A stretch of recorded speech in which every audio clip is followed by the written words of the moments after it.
விநாயகன் 172 மாண்புமிகு உறுப்பினர் MSM ஆனந்தன் மாண்புமிகு பொதுப்பணித்துறை அமைச்சர் அவர்கள். மாண்புமிகு பேரவைத் தலைவர்களே, பல்லட நகரம் போக்குவரத்து நெரிசல் மிகுந்த பகுதியாகும். இதில் கரூர் கோவை தேசிய நெடுஞ்சாலையில் காளிவேலம்பட்டியில் தொடங்கி பல்லடம் அவினாசி சாலை கடந்து மாதாப்பூரில் இணைக்கிற வகையில் 15 கிலோமீட்டர் தூரத்திற்கு தேசிய நெடுஞ்சாலை மூலம் விரிவான திட்ட அறிக்கை தயாரிக்க ஒப்பந்தம் புள்ளி இப்பொழுது பரிசீலனை உள்ளது. பல்லட நகரில் போக்குவரத்து நெரிசலை குறைக்கும் வகையில் மாநில நெடுஞ்சாலை மூலம் பல்லடம் கொச்சின் சாலையில் பனிக்கம்பட்டியிலிருந்து பல்லடம் தாராபுரம் சாலையிலே அனுத்தூர் பாளையம் வரை 7.6 கிலோமீட்டர் தூரத்திற்கு இணைப்பு சாலை அமைக்க 54 கோடி மதிப்பீட்டில் நில எடுப்பு பணிகள் நடைபெற்று கொண்டு வருகிறது. பல்லடம் தாராபுரம் சாலையில் அனுத்துப்பாளையத்திலிருந்து தேசிய நெடுஞ்சாலை மாதாப்பூரை இணைக்கும் வகையில் 1.5 கிலோமீட்டர் தூரத்திற்கு இணைப்பு சாலை அமைப்பதற்கு பரிசீலனை செய்யப்பட்டு வருகிறது. இத்திட்டங்கள் நிறைவேற்றும் பட்சத்தில் பல்லடத்திற்கு வெளிவட்டச்சாலை ரிங் ரோடு இது அமையும் என்பது தெரிவித்துக் கொள்கிறேன். மாண்புமிகு பேரவைத் தலைவர் அவர்களை ஏற்கனவே ஒரு விரிவான பதில் சொல்லியிருக்கிறேன். பொதுவாக பல்லடம் என்பது ஒரு நெரிசலான பகுதி தான். ஏன்னா கரூர் டு கோவைக்கு வருகிற பெரும்பான்மையான வண்டிகள் அந்த பக்கம்தான் வரும், வேறு வழி இல்லை. திருச்சியிலேருந்து வருவ வண்டியாக இருந்தாலும் சரி, அந்த வண்டிகள்லாம் பல்லடத்தை கடந்துதான் போகும். மணிக்கணக்கில் நிற்கிற நிலைமை இருக்குது. அதெல்லாம் உணர்ந்து தான் நான் குறிப்பிட்டு சொன்னேன். ஏறத்தாழ 3 சாலைகள், தேசிய நெடுஞ்சாலை, மாவட்ட நெடுஞ்சாலைகள், இப்படிப்பட்ட ஓடிஆர் சாலைகளை இணைக்கிற ஒரு சாலை அமைத்தால் அது ரிங் ரோடாக அமையும். அதற்கு முக்கியத்துவம் கொடுத்து தான் நில எடுப்பு ஒரு பகுதியில் எடுத்து கொண்டிருக்கிறோம். விரிவான திட்ட அறிக்கை ஒரு பகுதியில் நடைபெற்று கொண்டிருக்கிறது. எனவே இந்த ஆண்டு நிதிநிலைக்கு ஏற்ப அந்த ரிங் ரோடு அமைவது என்பதிலே அரசுக்கும் ஒரு அவசியம் இருக்கிறது. அதனால் அதை கட்டாயம் முன்னுரிமை அளிக்கப்படும். மாண்புமிகு அமைச்சர் அவர்கள். மாண்புமிகு பேரவைத் தலைவர்களே, அவர் சொல்லுகிற இந்த பல்லடம் அவினாசி சாலை என்பது இப்பொழுதே 4 சாலையாக தான் இருக்குது. அது ஆனால் அது சென்ட்ரல் மீடியா போல விட 4 சில இடங்களில் இருக்குது. அதனால் பல்லடத்துலேருந்து அவினாசிக்கு வருவர்கள் இன்னும் சொல்ல போனாக்கா ஏர்போர்ட்டுக்கு வரணும் அந்த சாலையை தான் பெரும்பான்மையாக அதை பயன்படுத்துவார்கள். நானே அதில் பல முறை பயன்படுத்தியிருக்கிறேன். ஆனால் நெரிசல் அதிகமாக தான் இருக்கிறது. இன்னும் அதை எப்படி விரிவாக்கம் செய்யலாம் என்று துறையின் சார்பாக நாங்கள் ஆய்வுக்கு எடுத்துக்கொள்கிறோம். அதே போன்று பல்லடம் பொள்ளாச்சி சாலை என்பது அது 10 மீட்டர் அகலம் கொண்ட சாலையாக இருக்கிறது. வரும் நிதியாண்டில் 4 வழிச்சாலையாக அகலப்படுத்துவதற்கு முன்னுரிமை அளிக்கப்படும். அதை தொடர்ந்து பல்லடம் உடுமலைப்பேட்டை, இந்த பல்லடம் உடுமலைப்பேட்டை என்பது நெடுஞ்சாலைத்துறையில் வேற ஒரு விங்கு இருக்குது. அது TNRSP என்ற இன்னொரு விங்கு இருக்குது. அந்த விங்கின் மூலமாக 4 வழிச்சாலை அகலப்படுத்துவதற்கு விரிவான திட்ட அறிக்கை தயார் செய்து கொண்டிருக்கிறோம். அது முடிந்த உடனேயே முதலமைச்சருடைய கவனத்துக்கு கொண்டு நிதிகளை பெற்று அதையும் செய்வதற்கு இந்த அரசு முன்னுரிமை அளிக்கும்.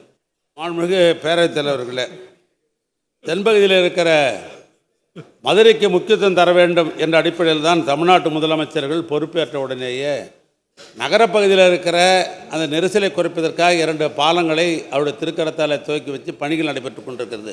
ஒன்று கோரிப்பாளையம் பாளையம், இன்னொன்று அப்பல்லோ பாளையம். அவர் சொல்லுகிற அந்த தென்பகுதியில் இன்னொரு புறவழிச்சாலை அமைக்க வேண்டும் என்பது அது அவசியம்தான். ஆனால் அது சம்பந்தமாக துறையின் சார்பாக அது ஃபிட்டா என்பதை பார்ப்பதற்காக துறையில் ஆய்வில் இருக்கிறது. அது ஆய்வு முடிந்த உடனே முதலமைச்சர் கவனத்துக்கு கொண்டு நில எடுப்புக்கு வேண்டிய பணத்தை ஒதுக்கி அந்த பணிக்கு முக்கியத்துவம் தரப்படும். மாண்புமிகு உறுப்பினர் மாங்குடி. மாண்புமிகு பேரவைத் தலைவர் அவர்களே, எனது காரைக்குடி தொகுதிக்கு உட்பட்ட காரைக்குடி திருச்சிராப்பள்ளி ராமநாதபுரம் மாநில நெடுஞ்சாலையில் SH 158 Kottaiyur Sriramnagar railway gate LC 411 பகுதியில் மேம்பாலம் அமைக்கப்படும் என்று அறிவிப்பு, அதற்கு நிலமெடுப்பெல்லாம் அதற்கான ஏற்பாடுகள்லாம் நடைபெற்று நிறைவு பெற்று இன்னும் பணி துவக்காமல் இருக்கப்படுகிறது. அது எப்பொழுது துவக்கப்படும் என்பதையும், அதே போன்று காரைக்குடி மானாமதுரை ரயில் பாதையில் காரைக்குடியிலிருந்து அரியக்குடி இழுப்பக்குடி செல்லும் பகுதியில் ஒரு மேம்பாலம் அமைக்கப்பட வேண்டும் என்று கோரிக்கை வைத்திருந்தேன். அதையும் எப்பொழுது அதற்கான பணிகள் துவக்கப்படுமா? அதே போன்று எனது காரைக்குடி நகரில் ஒரு மாநகராட்சி பகுதி, இந்த பகுதியில் ஏராளமான முக்கியமான விருந்தினர்கள்லாம் அங்கு வரக்கூடிய பகுதி. மாண்புமிகு தமிழக முதல்வர்கள் வந்திருக்கும் போது கூட அந்த அழகப்பா பல்கலைக்கழக விடுதியில் தான் விருந்தினர் மாளிகையில் தான் தங்கியிருந்தார்கள். ஆகவே காரைக்குடி பகுதியில் 10க்கும் மேற்பட்ட ரூமோடு சேர்த்து ஒரு விருந்தினர் மாளிகை அமைக்கப்படுமா என்பதை மாண்புமிகு பேரவைத் தலைவர் வாயிலாக மாண்புமிகு அமைச்சரவர்களை கேட்டு அமைகின்றேன். மாண்புமிகு அமைச்சர் அவர்கள். மாண்புமிகு பேரவைத் தலைவர்களே, தட்டுங்கள் திறக்கப்படும், கேளுங்கள் கொடுக்கப்படும் என்கிற பைபிள் வாசகம்தான் எனக்கு நினைவுக்கு வருகிறது. பொதுவாக சட்டமன்ற உறுப்பினர்கள் பார்த்தால் ஒரு பாலத்தை கொடு அல்லது ஒரு ரோடு கொடு என்பதெல்லாம் அல்ல. என்னிடத்தில் நேரிட்டு நடக்கிற நம்முடைய சட்டமன்ற உறுப்பினர்கள் அந்த தொகுதிக்கு வேண்டிய பல பணிகளை கேட்கிறார்கள். ஏன்னா அந்த ஆட்சியில் கிடைக்கின்ற அந்த நம்பிக்கை அவர்களுக்கு இருக்கிறது.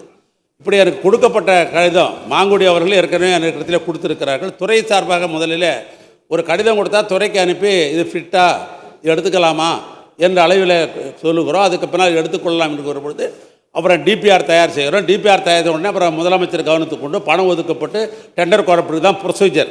ஆனால் ஏற்கனவே சட்டமன்ற உறுப்பினர்கள் முன்னால் இருப்பவரும் சரி பின்னால் இருப்பவரும் கொடுக்கப்பட்டிருக்க கடிதங்கள் எல்லாம் துறைக்கு நான் அனுப்பியிருக்கிறேன். ஒன்றன் ஒன்றாக நிதிக்கு ஏற்ப இந்த பணிகள் நடைபெறுகிறது.